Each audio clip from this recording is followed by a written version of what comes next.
안녕하십니까. 저는 김영미라고 합니다. 저는 연구회를 운영하지 않고 젠더혁신연구센터에서 성차 과학, 기초생명과학 분야에서 성차 연구에 대한 교재를 발간하자고 하셔서 참여하게 되었습니다. 저희는 지금 오른쪽에서 보이시는 것 같이 아까 성차 의학에서는 보라색을 백그라운드로 했는데 저희는 약간 초록색을 백그라운드로 하는 이런 것으로 지금 교재를 만들고 있습니다. 제목을 성차 과학과 성차 약학이라고 하는 이름을 붙였는데요. 예. 성차 과학과 성차 약학이라고 이름을 붙였는데요. 그렇게 했던 이유는 성차 의학에 비해서 과학과 약학은 저희가 아직 용어의 정리가 잘 안 되어 있습니다. 그래서 성차 과학이라 그러면 그게 뭐냐고 다시 되묻는 경우가 상당히 많습니다. 그래서 부제를 붙였습니다. 그래서 성차라고 하는 것에 대한 인식이 조금 더 필요하다고 생각을 하고 있습니다. 배경은 저희가 2018년과 2020년에 어떻게 이 섹스 젠더, 성별과 젠더를 우리 연구에 베리어블로 넣을 것이냐 하는 것을 이제 주제로 해가지고 가이드라인을 발간을 하고 개정판을 발간을 하였습니다. 그리고 그 이후에 이 젠더 혁신에 대해서 이러한 연구를 어떻게 할 것이냐 하는 것을 인트로덕션과 그다음에 성별과 젠더를 고려한 의생명 과학 연구라는 제목으로 교육 동영상을 제작을 하였는데 이것을 보신 분들이 보신 분들이 그렇게 많지는 않지만 보신 분들이 좋은데 어렵다. 좀 더 자세한 설명이 있었으면 좋겠다. 이게 교육 자료여서 저희가 조금 더 간단하게 한 측면이 있었기 때문에 좀 자세한 설명을 필요로 한다. 그래서 교육용 교재를 발간하는 준비를 하고 있고 제가 대표 저자를 하고 있으며 15분의 지필진이 참여를 하셨습니다. 그리고 챕터는 지금 12개 정도 돼 있고 서론과 마무리하기까지 하면 14챕터가 될 것 같습니다. 그래서 세포 연구와 동물 실험에서의 성별 젠더 이슈에서 세포 연구, 동물 실험을 이제 주제로 했고요. 질병의 성차 연구에서 신경계 자가 면역 질환, 그리고 심혈관 질환, 감염성 질환 및 자가 면역 질환하고 국내에서의 그 연구 사례로 뇌과학, 독성학, 간질환, 그리고 항암 치료제, 치매 치료제, 식이 섭취도를 중심으로 이렇게 만들었습니다. 저희가 이 배경으로 제가 늘 얘기하는 건데 약물을 스크리닝 하는데 세포를 먼저 하는데 만약에 전립선암, 남성 질병이죠. 치료제를 개발할 때 여성률의 세포를 사용해도 될까 하는 질문입니다.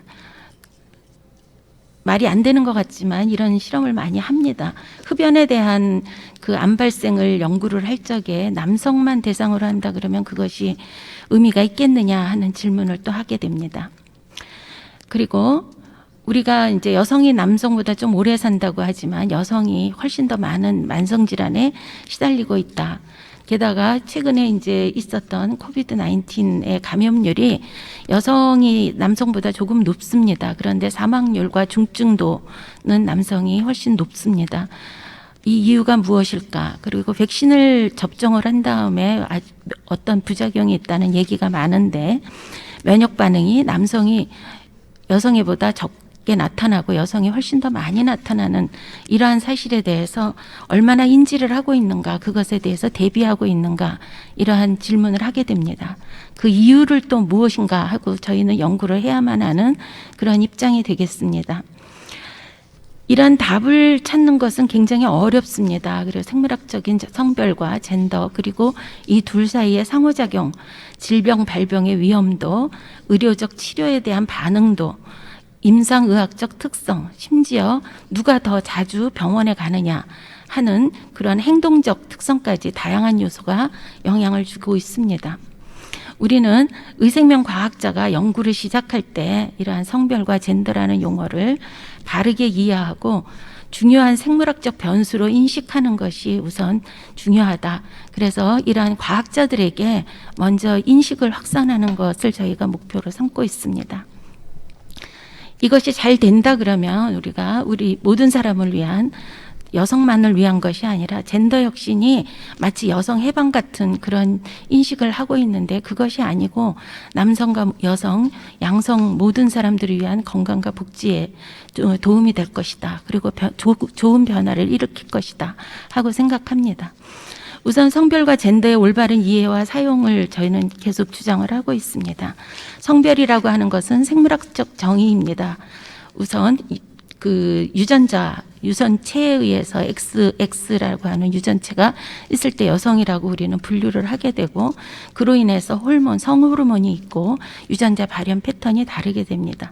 젠더라고 하는 건 사회 문화적 정의가 돼서 여러 가지 환경적 요인들이 그 사람의 그 생물학적 성별에 영향을 줄 수 있고 그것을 우리는 젠더라고 얘기를 하기 때문에 여기서 중요하게 우리가 꼭 인지해야 되는 것은 젠더라는 용어는 반드시 인간에게만 적용이 되어야 한다 하고 얘기를 할 수 있습니다. 제가 지금 8분의 그 발표를 들었는데 여기서 연구하시는 분들이 젠더라는 말을 더 많이 사용을 하신다는 것을 느꼈습니다. 왜 그럴까요? 인간을 대상으로 하지만 그 근간에는 성별과 젠더를 구분해야 할 이유를 잘 모르겠더라고요. 그래서 이 젠더라는 용어와 성별이라는 용어를 올바르게 사용하셨으면 좋겠다 하는 것을 말씀을 드리고 싶습니다. 그래서 제가 이 부분에서 제가 하나 제안을 드리고 싶은 것은 우리가 젠더를 정확하게 구분하는 그러한 문항을 개발을 해서 데이터베이스, 특히 의학 데이터베이스를 만들 적에 젠더를 구분할 수 있는 그런 문항을 하나 개발을 하면은 어떨까 그렇게 한번 제안을 해봅니다. 성별과 젠더를 고려할 필요성이라고 하는 것은 어떤 질병이 나타났을 때 유병률과 발생률, 심지어는 그 질병의 증상과 중증도, 여기 중재술이라고 하는 건 치료를 말하는 거였는데요. 치료를 했을 적에 반응들이 굉장히 많이 다르게 됩니다.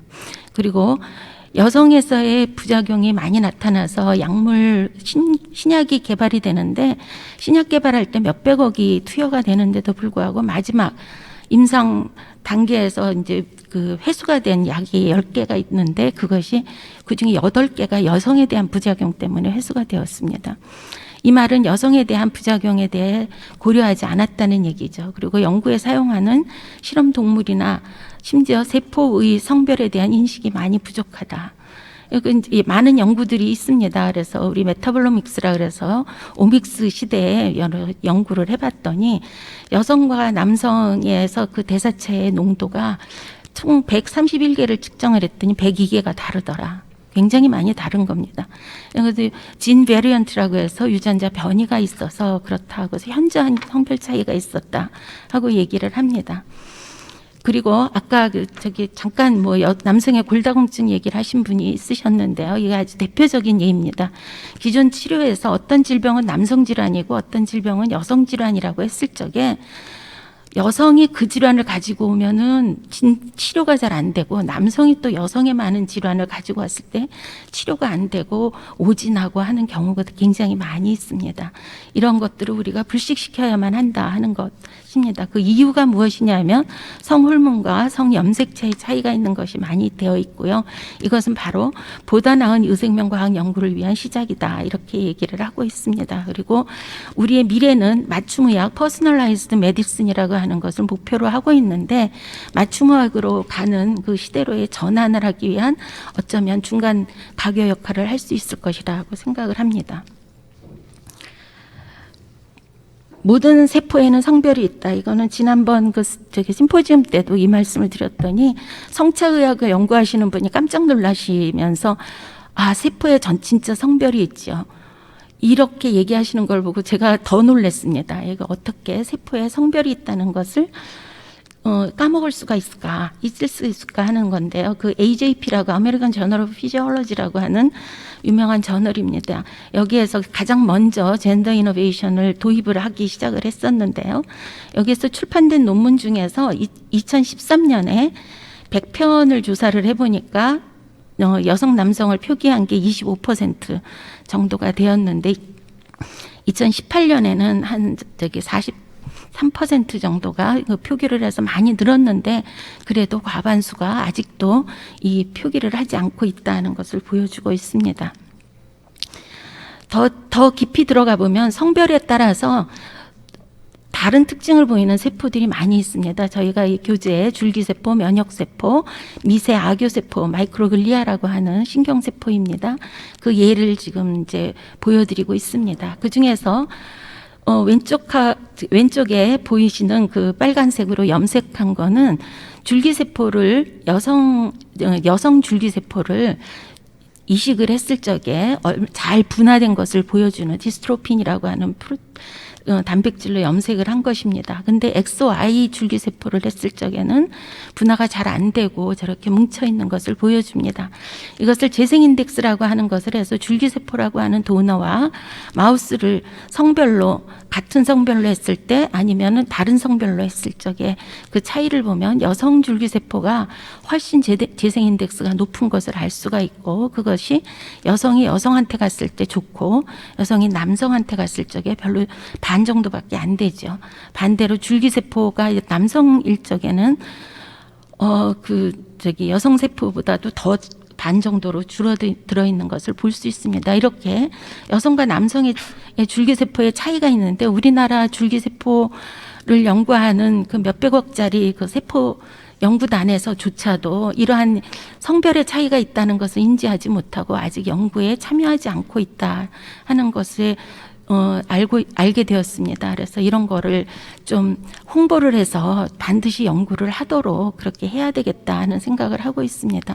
제가 국장님이 계시기를 원했는데 국장님께서 가시는 바람에 좀 안타까운 생각이 듭니다. 이런 것들이 좀 반영이 되었으면 좋겠다고 생각을 하고요. 이게 그 다음 거는 그러니까 메일 마우스에서 분리한 악교세포 마이크로글리아와 그 다음에 여성에서 분리한 피메일에서 분리한 마이크로글리아의 특성을 분석을 했더니 이게 네이처에 나온 논문에서 제가 따온 것입니다. 가장 큰 특징을 하나를 보면은 이 미세 악교세포가 인플라메이션, 염증 반응에 이제 중요한 역할을 하고 있는데요. 남성에서 있는 건 친염증 반응을 하고 여성에서 나온 건 항염증 반응, 완전히 반대되는 역할을 하게 하는 것을 보여주고 있습니다. 저희가 악교세포는 그 디벨롭트 되면 프로 인플라마토리 친염증이다 하고선 저희 아예 그렇게 외우고 있습니다. 저희 학생들도 그렇게 알고 있고, 근데 이게 성별에 따라서 뒤집힐 수 있다는 것을 인식하는 것이 아주 필요하다. 그래서 이것을 기초 연구하시는 분들한테 강조하고 싶다는 그런 생각을 하면서 이 교재를 작성을 하게 되었습니다. 두 번째 재미있는 이슈가 동물 실험에서 성별 젠더 이슈인데요. 동물은 젠더라고 표기를 해야 할까요? 성별이라고 해야 할까요? 아까 젠더는 인간에게만 적용된다고 얘기했습니다.